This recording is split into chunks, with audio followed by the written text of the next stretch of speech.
Oké, wacht even. Gooi. Ja, je kan gooien.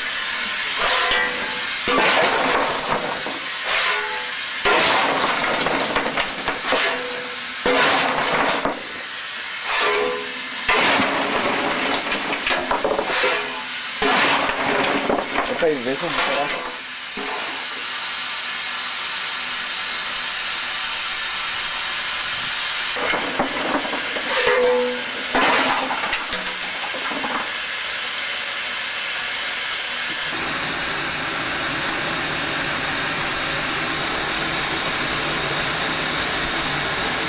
Ek ry enige dag na hierdie plek toe persoon. Ja, ek goed ja.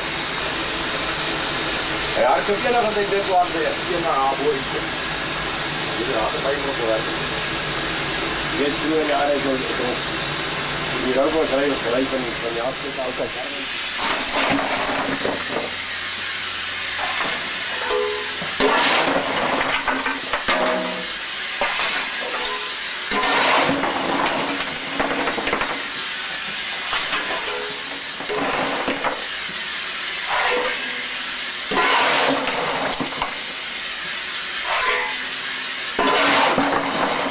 Om hierdie hoed te vat, hoor. Om hierdie hoed te vat. Die hoedie te vat.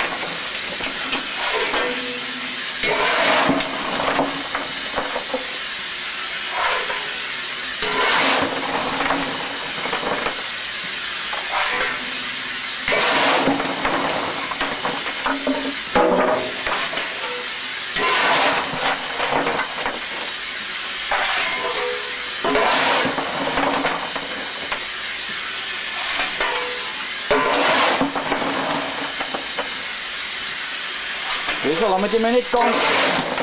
Ek wil agter te loop van die trein, hoor. Ek wil net daar net gou agter inkom. Maar gee my net as ek inkom, gee my net 'n lekker fluit.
Reg voor hierdie boom.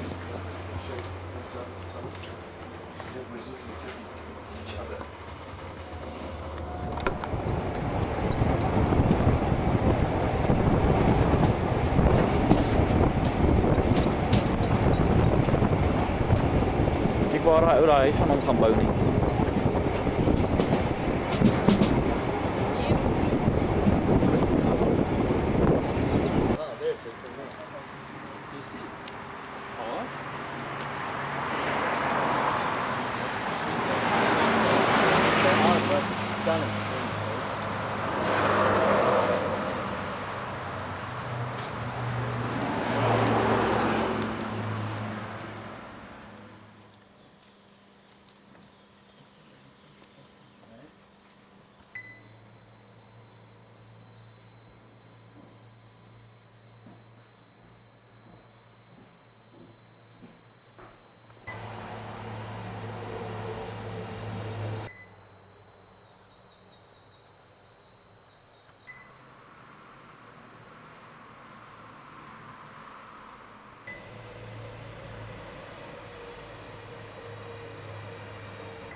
Ja, so. Ja, so burger is dit.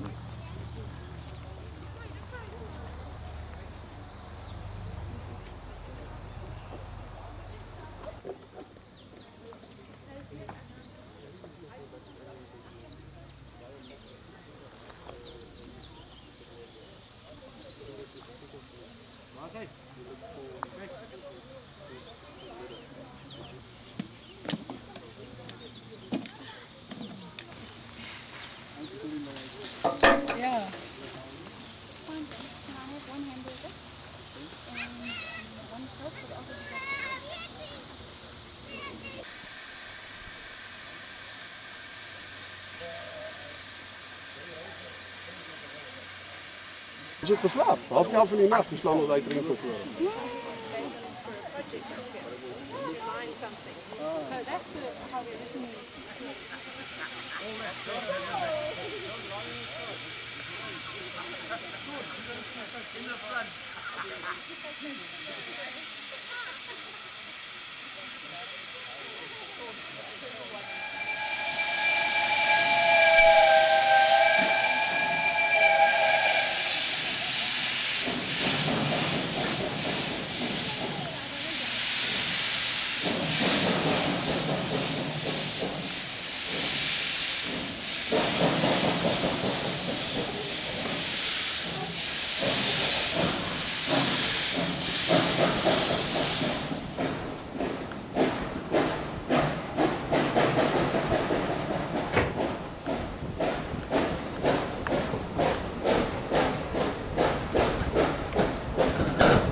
But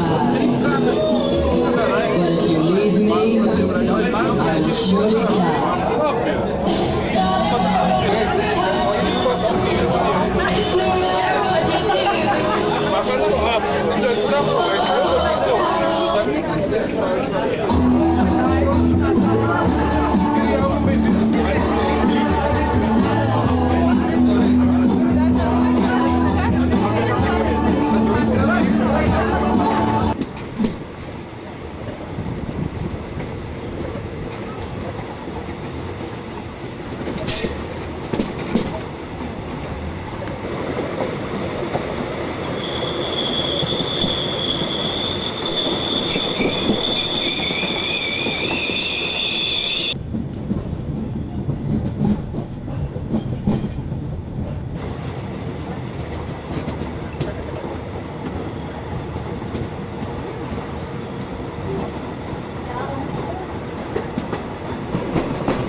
Dan kom ze weer een keer iets krijgen.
Op die 15F2985 lokomotief van die Oosterlyn Stoommaatskappy, waar ons tussen Waterval boven en Waterval onder voortstoom. Die rit begin elke tweede en laaste Sondag van die maand om 11:00 in Waterval boven en eindig weer daar so om 1:00. Corrie, wat kan 'n mens verwag om op die roete te sien?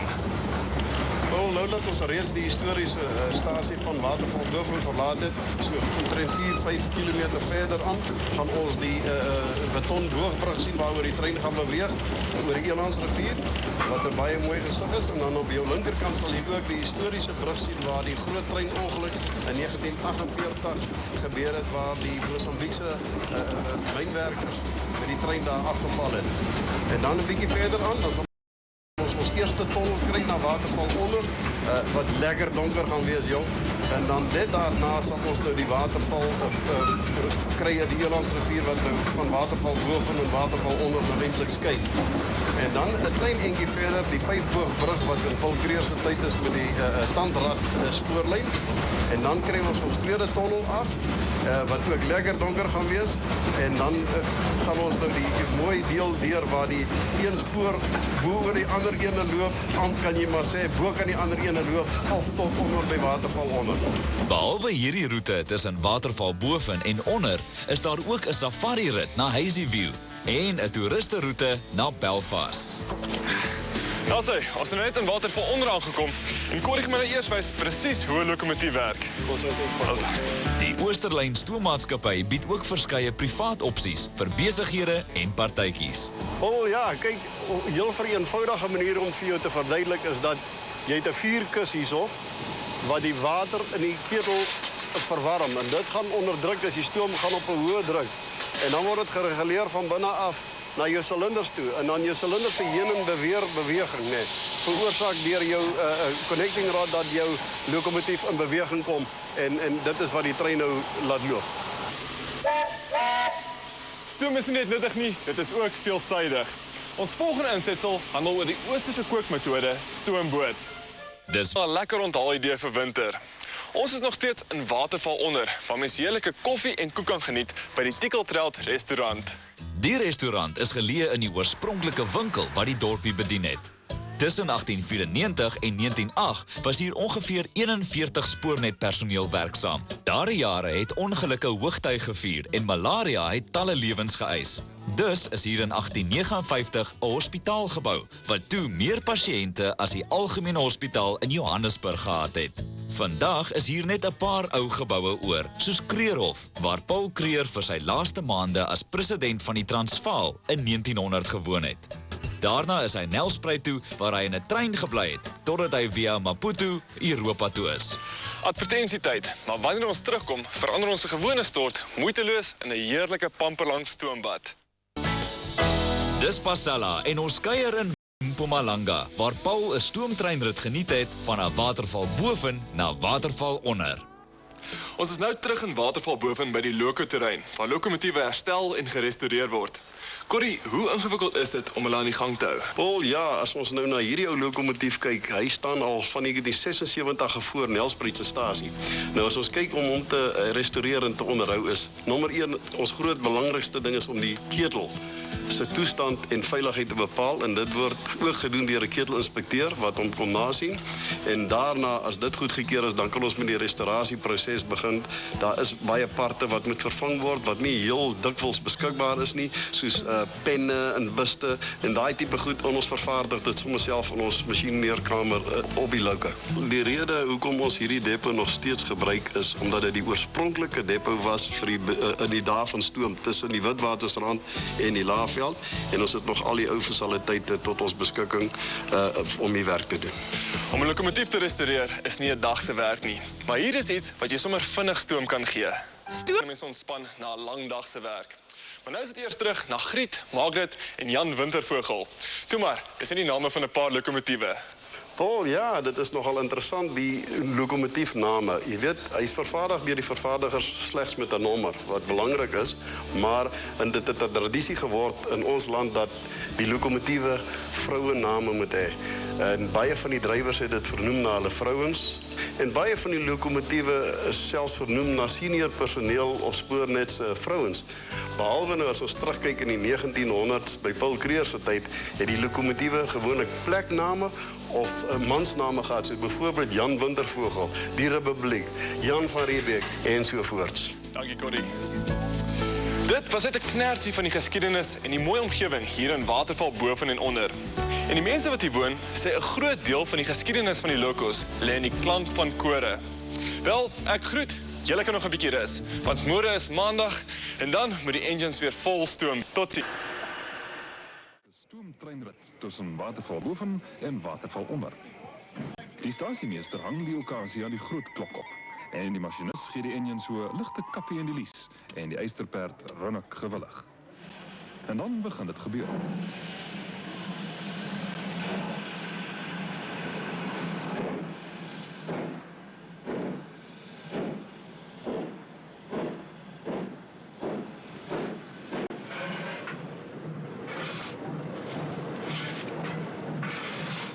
Die rit is ongeveer 8 waardige kilometer lang. Hier lê, letterlik en figuurlik, die spore van die Nederlandse Suid-Afrikaanse spoorwegmaatskappy. Dis hier waar die ou kam- en tandradtreine teen die platoorand op en afgeloop het, en dis hier waar oom Paul se spore ewe duidelik lê. Maar dis die natuur wat hierdie treinrit uniek maak. Die skielike oorgang tussen Hoë en Laagveld word aangekondig deur die waterval wat aan die tweelingdorpies hulle naam gegee het. En half te gou is jy op Waterval onder stasie. Daar's daarom tyd vir 'n koeltegitjie vir die keel terwyl daar op nog passasiers gewag word. Want die kontry is stapwêreld. Die vorige dag reeds het stappers vanaf boven begin stap en by die oornaghut naby onder geslaap. En vir die wat nie meer stoom oor het vir die terugstap nie, ruim die trein gewilliglik 'n ou plekkie in. Dis glo van die weinige staptog stoomtreinrit kombinasies in die wêreld. En dan is dit weer die toweroomblik as die lokomotief sy statige opmars begin en grootmoedig die uitbundigheid van sy passasiers ignoreer.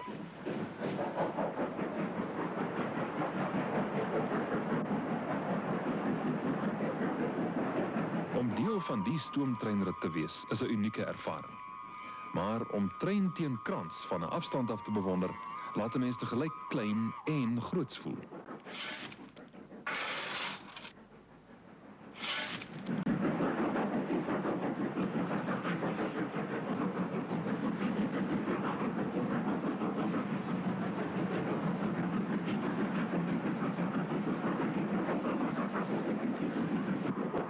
En wanneer hy aan die bokant van die waterval verbygalop, maanaar in die wind, kom jy agter die eysterperd se kop staan stal toe.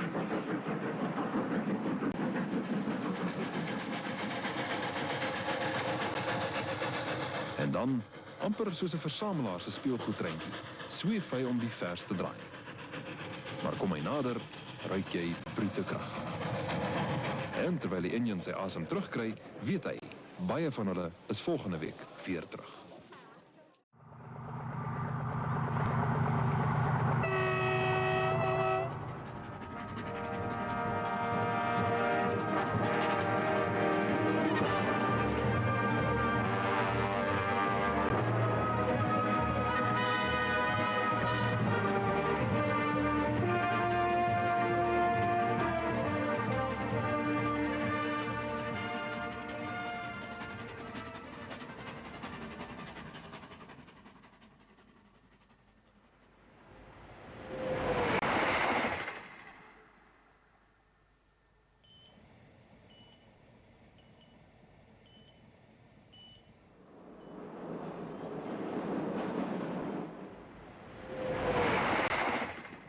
...245 kilometers an hour on test. At that speed, it would take less than 20 minutes to reach Johannesburg from Pretoria. It's certainly a far cry from that day 100 years or so ago, when President Paul Kruger paid his first visit to the burgeoning and boisterous mining town of Johannesburg. It took him exactly 5 hours to get there. There was no railway then, of course, so the old man had to make the long and tiring journey by coach. But as he bumped and swayed along the dusty track, strangely enough, a railway was in fact something he had very much in mind. So we'd better go back to the beginning, to an October day nearly a century and a half ago, when 13-year-old Paul and his parents were trekking out of the Cape, and the epic stand at Blood River was still 9 weeks away. On that October morning in 1838, when the good citizens of Cape Town opened their local newspaper, they were startled at what they read. There was talk, the paper said, of building a railway at the Cape. Now, in those days, the idea of traveling by train was as remote as a journey to the moon, because it wasn't 9 years since George Stephenson's rocket had signaled that the world would never be quite the same again. But actually what the colony needed in those days was not so much a railway as a system of good roads, because encircled as it was by these forbidding mountains on one side, 2 great oceans on the other, it might as well have been an island.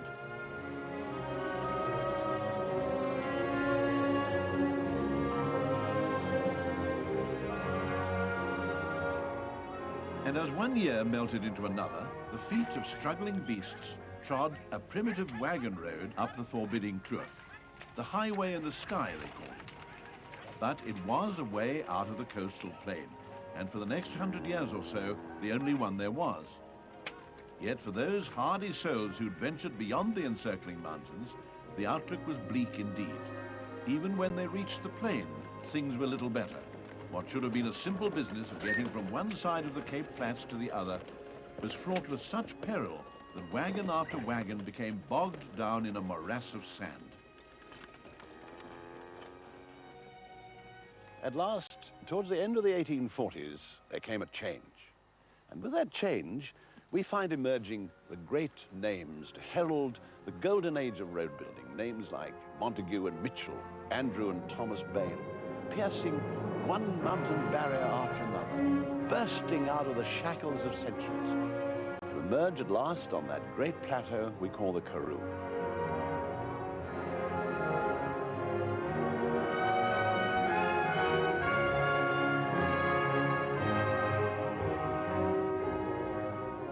By this time, the little dorps like Wynberg were growing up, and further afield, around Paarl and Wellington, farmers found themselves with wine and grain to spare. Lumbering old wagons that had carried them to market in Cape Town for all those years were now too slow, and the road across the flats was once again a sea of sand.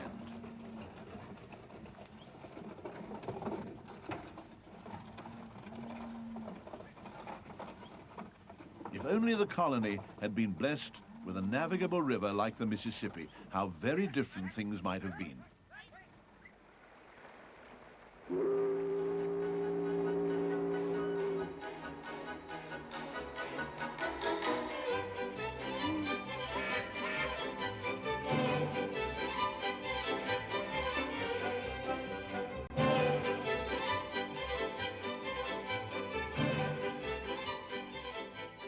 South Africa, of course, had no navigable rivers, so the question of a railway, which had been simmering away in the background all those years, suddenly now bubbled to the surface.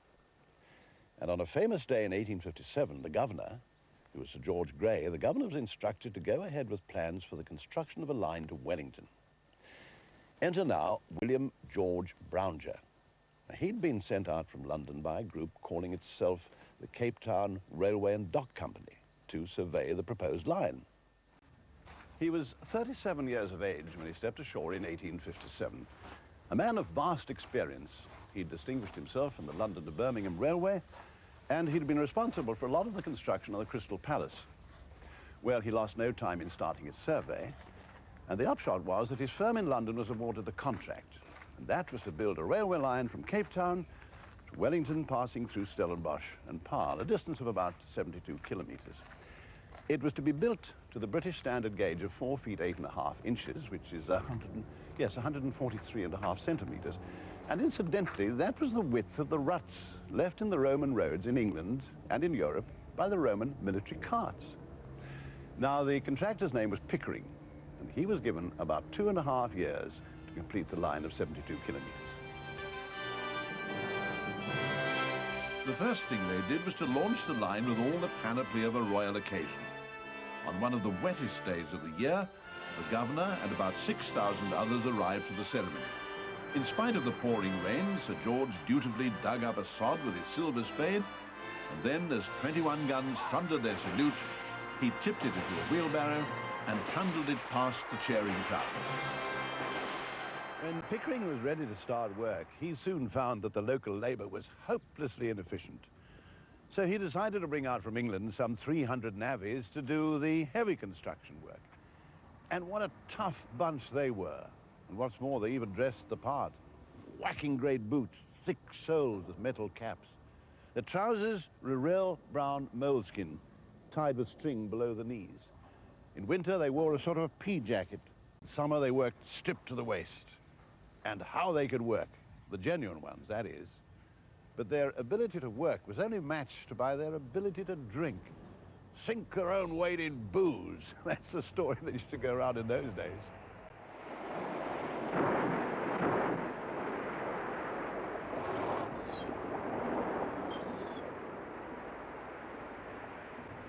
On a windy afternoon in the spring of 1859, a ship had sailed into Table Bay.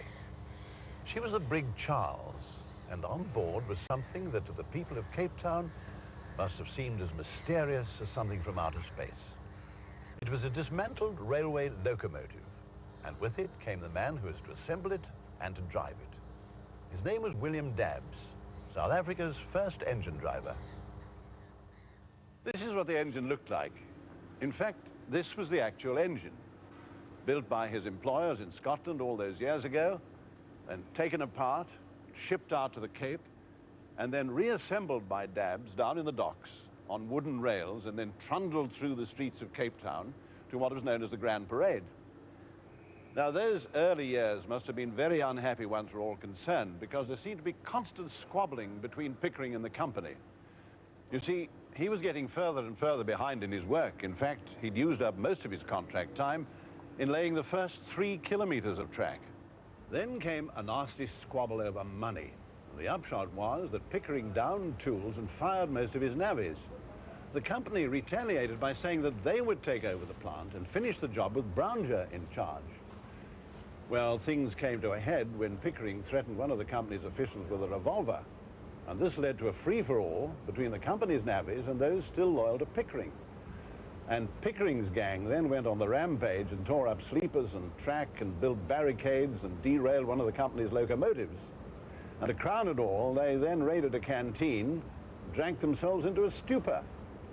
Well, obviously, Pickering had to go. And with him out of the way, Brownger was able to press on, and on the 13th of February 1862, his line was opened to Eerste River. Then it was Stellenbosch's turn.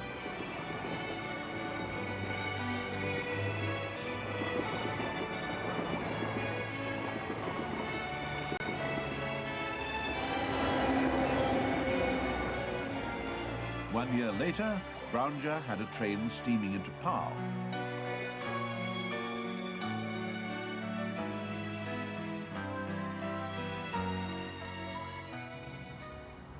Now, this train business upset many of the people in Paarl. They took a very gloomy view of a railway actually passing through their town. The ringleader, if you can call him that, was the local dominie, and he looked on the railway as the work of the devil. And when he discovered that the train would pass through the town on the Sabbath, he more or less blew his top. On the very first Sunday that a train came snorting and puffing into Paarl, the dominie happened to be in the middle of his sermon. He stopped, pounded the pulpit, said he couldn't hear himself think. This work of the devil must cease. So he and a group of townsfolk hit on the idea of forming an omnibus company to put the railway out of business. They called it the Paarl Omnibus Company, and it ran a daily service from Paarl to Cape Town. But the joke of it is that they ran their coach on a Sunday as well. But in the end, the railways lost so much business that they stopped running a Sunday train into Paarl.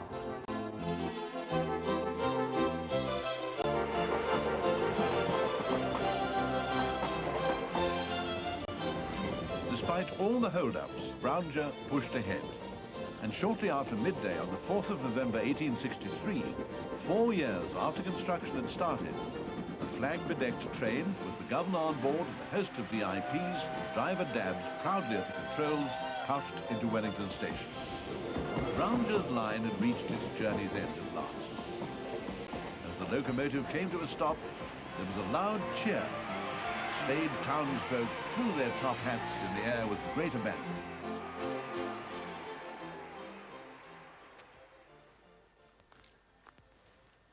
After all that, the railway picture more or less lapsed into a state of hibernation.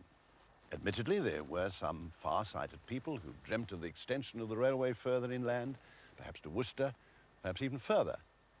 But when they contemplated the sheer physical challenge of conquering that mountain barrier, they just shook their heads. Things might have stayed like that for another 100 years, perhaps, except that something happened. And that something was the discovery of diamonds.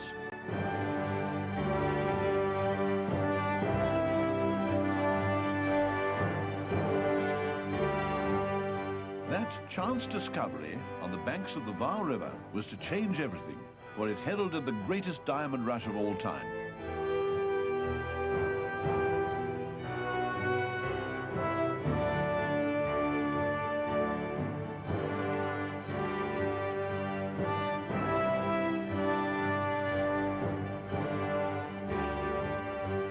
So from that moment onwards, all eyes were turned on Kimberley here, and none gazed more hungrily than the people of Cape Town. But others were staring too, for Port Elizabeth and East London were far closer to Kimberley than Cape Town, and they had ports to handle heavy traffic.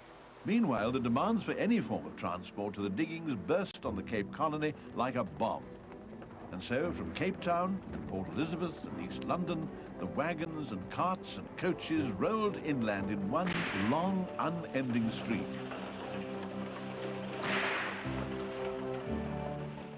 From Cape Town, passengers could take the train as far as Wellington, and from there, a passenger coach, 9 inside and 2 outside. And traveling sometimes night and day, they might reach Kimberley in 12 weary days. But considering the rewards to be gleaned, to be reaped by pushing the railways ahead with all possible speed, nothing was done about it. Meanwhile, every farmer with a span of oxen and a wagon to his name became a transport rider. Now, no wonder they regarded the mountains as a sort of an insurance. because as long as the railways failed to cross them, their fortunes were assured.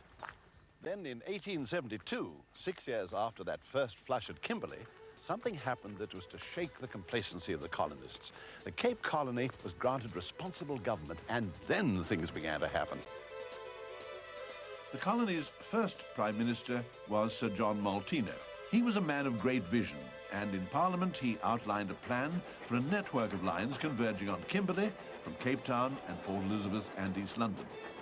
The first terminus on the main line would be Beaufort West, more or less halfway to Kimberley.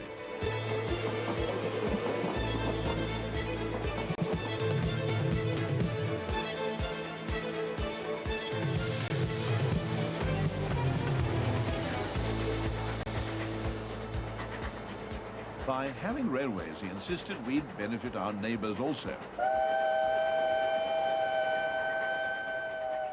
It was a staggering scheme. I mean, imagine in those days, more than 1,200 kilometres of new track costing the equivalent of 10 million rands. Well, the first thing he did was to borrow against the security of the colonial revenue.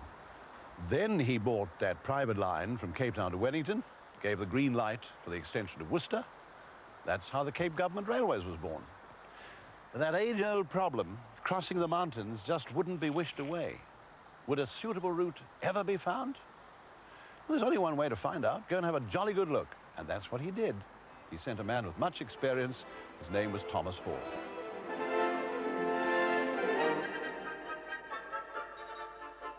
He was no longer young, but what he lacked in youth he made up in enthusiasm.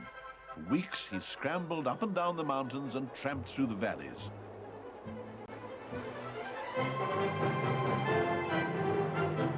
Then, eventually, he emerged and declared that he'd found a route along the valley of the Great Berg River, and then over the ancient pass of Rhodesand near Tolbach.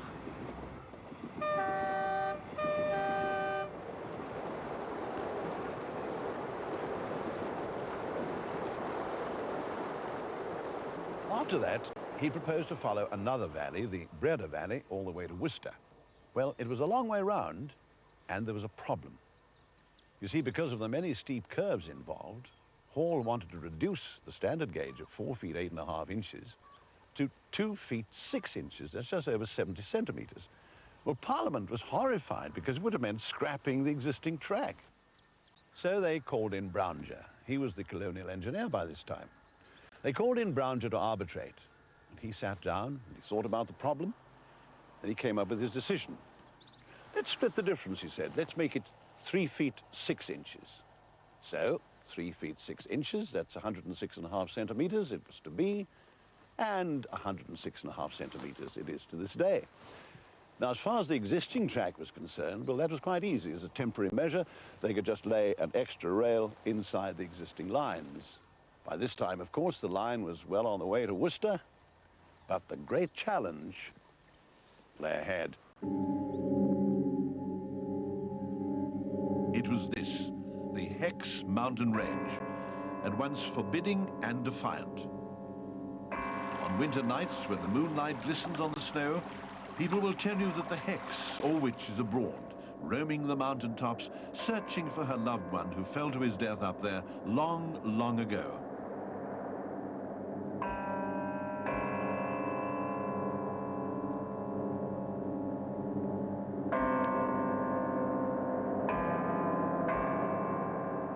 Could Brownger throw a spur of steel over a barrier considered invincible? Well, it's quite a story, and this is how it began. He had a young field engineer working with him. His name was Wells Hood. One day he sent him a note. Examine the country, he told him, and come up with the shortest and best route from an engineering point of view. So Wells Hood and his assistant took off. And for a month, they traipsed up cliffs, and they tramped along valleys, and they forded rivers, and they crested mountains. And at the end, he sent in this report. I have found a route, he said, that I may say gives every facility for a cheap railway.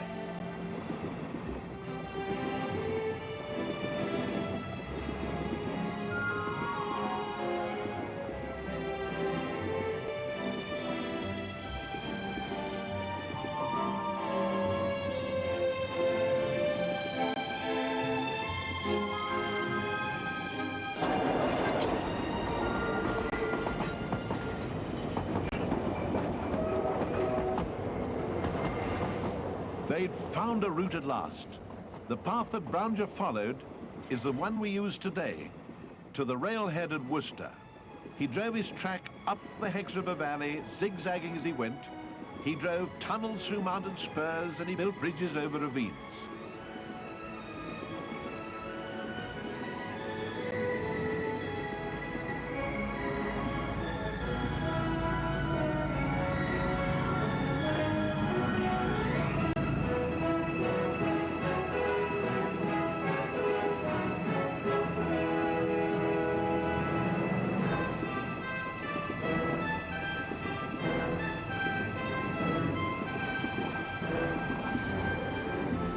He built so many curves that if you were to join them all together, the train would have to travel 16 complete circles before it reached the summit.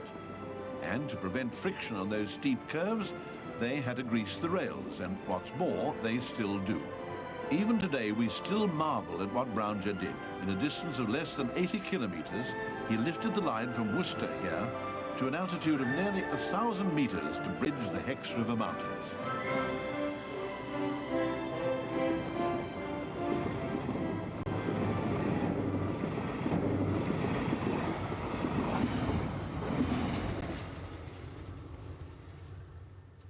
There were no bulldozers in those days, or grabs, or graders, or any earth-moving equipment. All he was left with was these. But whose? In the early days, he'd approached the local farmers, but they were doing very well on a bounty on jackals, 15 shillings a brush, so they weren't interested in taking up manual work. So in the end became the formula as before, British navvies. But this time he brought out 2,000 of them. No one could match them in pick and shovel work. And as we've seen before, when it came to drinking, it was very hard to find their equals.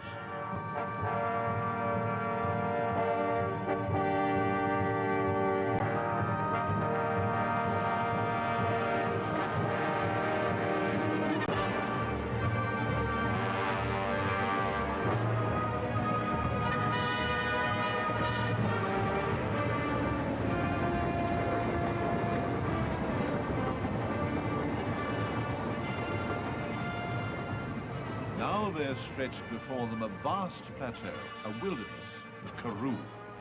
We call it the Thirst Land, where summer lies like a red-hot breath.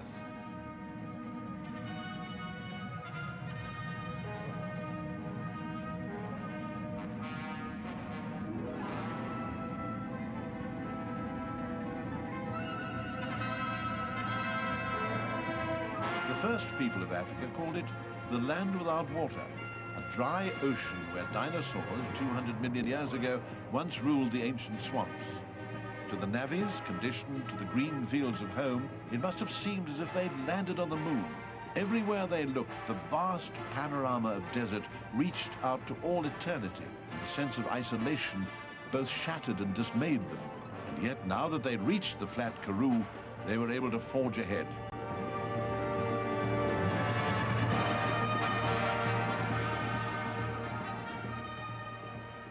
Just as in summer, the heat would set the steel afire, so in winter the ice-cold metal would strip the skin from any careless fingers. But above all, it was the loneliness that ravaged their very souls. But there was an answer to the loneliness, and that was brandy. You see, they weren't very far from the coach and wagon road, and the drivers would bring up brandy in barrels, and if the navvies had any pennies in their pockets, they'd buy the stuff. Otherwise, they'd just take it just the same. When supplies ran out, there was the problem. They used to roam the countryside in gangs, and nobody was safe. They'd raid coloured and Hottentot settlements, and even the Boer farmhouses were not immune from their plundering fingers.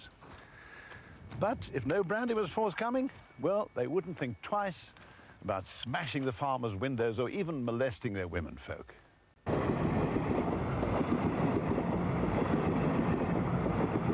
And so the ribbon of steel swept on through days of blistering sun and biting cold. Mikeysfontein, Langsburg, Grootfontein, Prince Albert, Fraserburg, with only a few corrugated iron stations to signal its progress, and where sudden floods often swept away weeks and weeks of toil.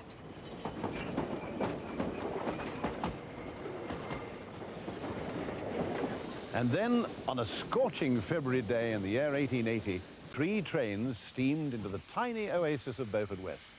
In the first train was the governor, and in the second were the great road builder Thomas Bain and his daughters. But for the men slogging away ahead of Beaufort West, all that was behind them. Ahead, the glittering diamond fields were beckoning, and they pressed on, Nell Swart, Victoria West, until one November day in 1883, the tracks came to a halt on a wind-swept farm some 260 kilometers beyond Beaufort West, where great things were soon to happen.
By the early years of this century, passenger travel by rail had reached such a peak of excellence that some of the crack trains in the United States and Europe had become veritable hotels on wheels. Now, the first of these and the most famous was the luxurious Orient Express. It had come into service in 1883 to carry the royal and the rich across Europe from Paris to Istanbul. So romantic was everything connected with the train that when it reached the Bulgarian frontier, who should climb onto the footplate from time to time to drive it to the Turkish border but the King of Bulgaria? Yes, the King of Bulgaria himself, believe it or not. And what is more, he managed to keep the train on time. Oddly enough, the first of the so-called luxury trains to be seen in this country belonged to Rhodesia Railways.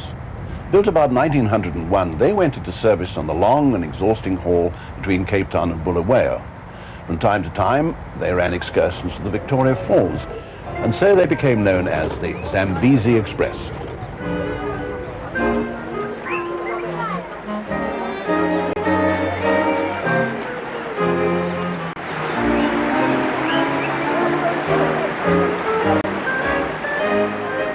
Although never aspiring to the luxury of the Orient Express, the Zambezi Express nevertheless heralded the start of a new era of rail travel in southern Africa.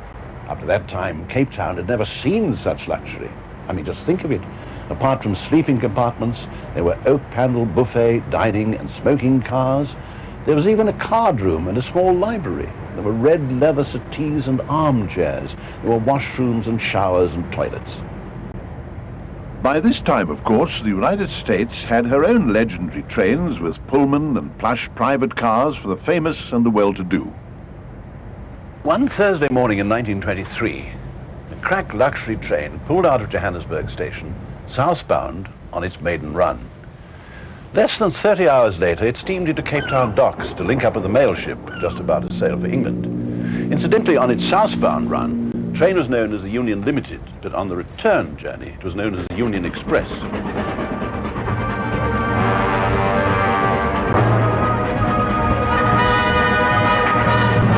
They wore an impressive livery of blue and cream, and soon people began to refer to them as those blue trains.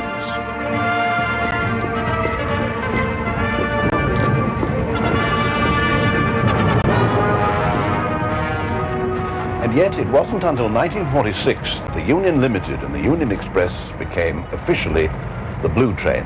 And by that time they were being hailed as the last word in luxury rail travel. By 1939, those early deluxe trains were using all-steel coaches, and they'd installed a newfangled American idea called air conditioning to ward off the scorching heat of the Great Karoo. Now let's see what we have for dinner. Oh yes, oyster cocktail. Soup, fillet of sole with cheese sauce, crumbed lamb chop, asparagus, that's nice, leg of pork, sirloin of beef, vegetables, puddings, ice cream, cheese and biscuits, coffee and fruit. I think we'll do very nicely.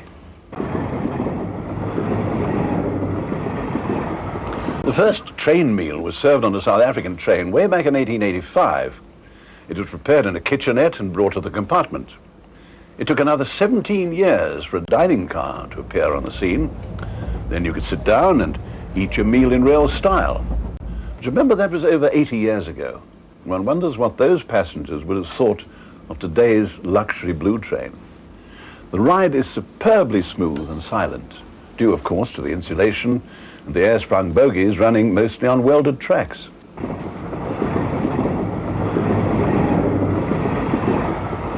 So, who travels in luxury like this? Foreign tourists, mostly. In fact, 8 out of 10 passengers are visitors from abroad.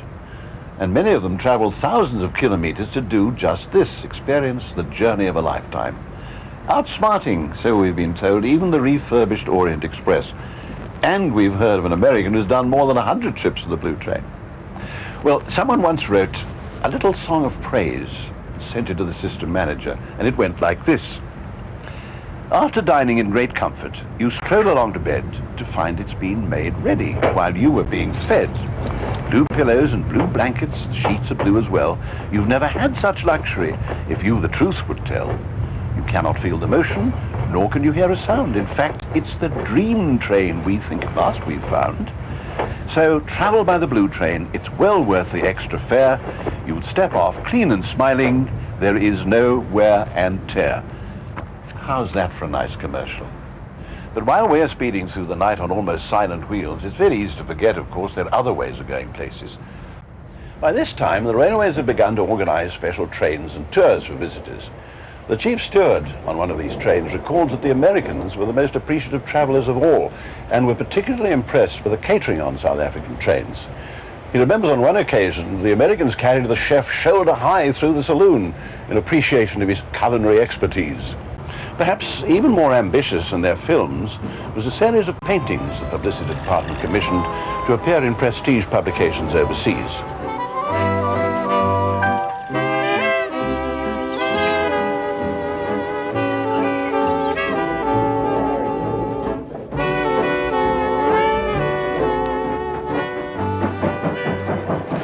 Sadly, we shall never see that sight again. Mighty steam expresses charging into the night. For over 100 years, steam spearheaded the great drive that opened up this country of ours. And steam lovers everywhere cannot but mourn its passing. But not all of the steam engines have been pensioned off. Here and there, some are still hard at work, although their days are numbered. Is it any wonder, then, that steam enthusiasts come here from all over the world? For a few unforgettable days each year, railways make it possible for them to experience all the sights and sounds and smells of yesteryear by running special steam safaris over some of the most exciting railway routes within southern Africa. And the memory of those journeys into the past is often frozen for the future in magnificent books like this.